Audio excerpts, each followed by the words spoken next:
This episode is brought to you by Squarespace. There's only one thing that I know of that's going to make your photography 10 times better. And the crazy thing is, once you acquire it, you're not only going to get better results, but you're also going to enjoy your photography way more. What's going on, YouTube? Welcome back, man, to yet another King Japes video. Now, today we're going to be talking about the one thing that you can have that's going to make your photography 10 times better. Now, today I'm not talking about a piece of gear, a lens, a film stock, a light. Today we're going to be talking about the one thing that everyone already owns, and that is time. Time is everyone's greatest asset. We have a finite amount of it. So the one thing that I feel like everyone should acquire is a very solid practice routine for your photography. And I know it's not a miracle cure, but it's absolutely crucial to your development in your eye for photography. You see, I come from a music background where repetition blossoms into perfection. I'd take a singular piece and I would continuously repeat it over and over and over again until it was perfect. And folks, this is the same way I look at photography.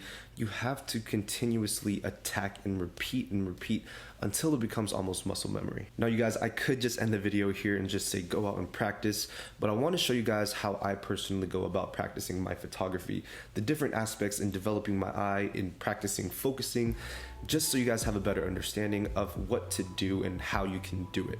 Now, this is not the only way to do it, but this is just a way that I like to approach my photography, and that has gotten me from being a mediocre photographer to somewhat of a better photographer myself. So with that said, let's jump into my practice routine for photography.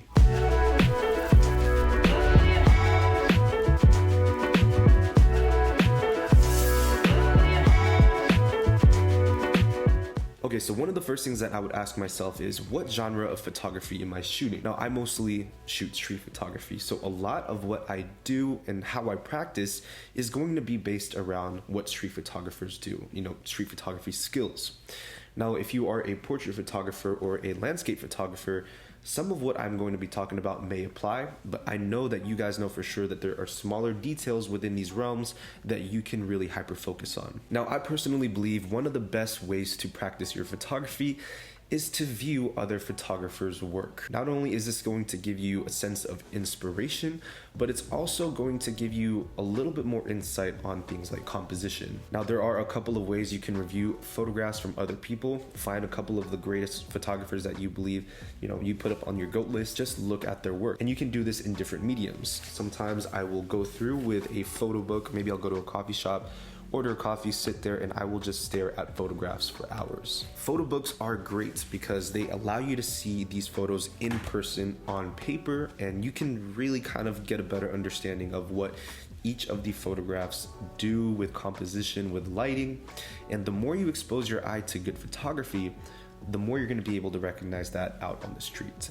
Same goes for landscape photography. You can look at books from like Ansel Adams, or for portraiture, you can view a lot of portrait stuff in books and get a better understanding of what you like and what you can apply to your photography. But it doesn't always have to be in books. You can also view photographs online, digitally, on maybe like an iPad, on your phone, for even go on Instagram, search up street photography, find your favorite street photographers, and just soak it up like a sponge.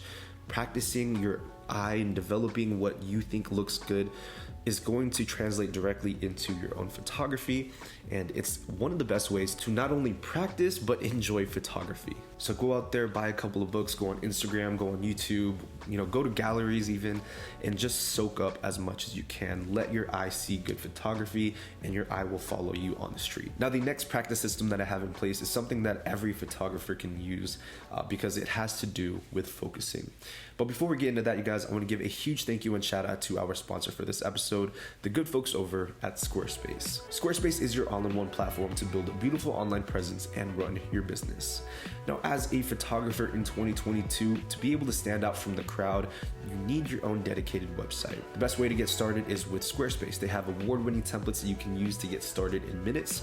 You can set up your portfolio, an e-commerce shop, and probably my new favorite feature, the video page. Now, you can upload video directly onto your website, or you can even link a YouTube video that will display on the page itself, and it's a great way for your clients to see some of that video work that you have to offer. Head over to squarespace.com/KingJames and enter promo code KingJames at checkout, and you guys can get 10% off of your first purchase of a domain or a website. Huge thank you to Squarespace, man, for sponsoring this episode. Okay, focusing. Focusing is something that everyone needs to practice because on the street, subjects usually aren't always, stationary. They're moving around and there's a lot of action going on. You need to know how to focus quickly. Now, one way that I like to practice is when I'm at home and there's just nobody around, I'll take my camera, pull it up to my eye, and I'll pick 5 different focal points around the room. In this way, I can not only practice my speed but accuracy of my photographs. Now what I'll do is I'll for example, I'll focus in on this plant here. I'll look straight and then I'll pull my camera to my eye and then I will focus. Once I get that in focus, I'll move on to the next focal point and then the next focal point. And the idea here is that you're practicing that motion of focusing. And if you can learn how to focus quickly, also accurately, you're going to build a very good foundation for responsiveness and accuracy when it comes to focusing. I like to do this at least once every single day, whether that be just, during downtime when I'm not really doing anything. I'll pick my camera up and I'll just walk around and focus. You could also do this to family members. If you live with family, you can go up to them, randomly just ask them like, hey, just stand there really quick, put the camera to your face. That is a great form of practice. And it's a way that if you do it every day, 5 times a week, you are going to be really, really good at focusing. And that leads us over into the next practicing system, and that is just to go out and actually shoot. Whether that be street photography, portraiture, you can always find ways, throw in some extra practice throughout the month. One of the best ways to just get better overall is to put yourself in these positions multiple times and just be repetitive with it. Again, just like in music, if you have a lick, you continuously attack and repeat, and eventually you're going to get good. And just try to challenge yourself. I think practice seems a little stagnant at times when people think all you have to do is continuously go out there and do the same things over and over again. And I think that works great for skills, but in order to push yourself as a photographer, you got to get out of that comfort zone and challenge yourself. Put yourself in situations that you've never seen before, that you don't really see a lot of potential in, and create something from that. All right, guys, and the last practice tip that I have for you today has to do with developing some type of structure. Now, having a practice structure is not only going to be able to keep you in check with, the different times that you need to practice, but it's also going to build a lot of confidence. Let's say you want to practice your photography once a week at the minimum. You set one particular day at the same time every single week, and you go out and you do that. Now, if you want to increase that workload, you can, create your structure to have a couple of more days throughout the week. Maybe you do Monday, Wednesday, Friday, or something like Sunday, Wednesday, Saturday, something that's evenly spaced. And the goal here, folks, is when you create this structure, you need to be able to have a set time and place where you can practice. And again, all of those different practice techniques that I was talking about in this episode, you can use that and just kind of subdivide them into those days. So maybe Sunday, you spend the day at the coffee shop looking at photographs. Maybe on Wednesday, you practice focusing around the house and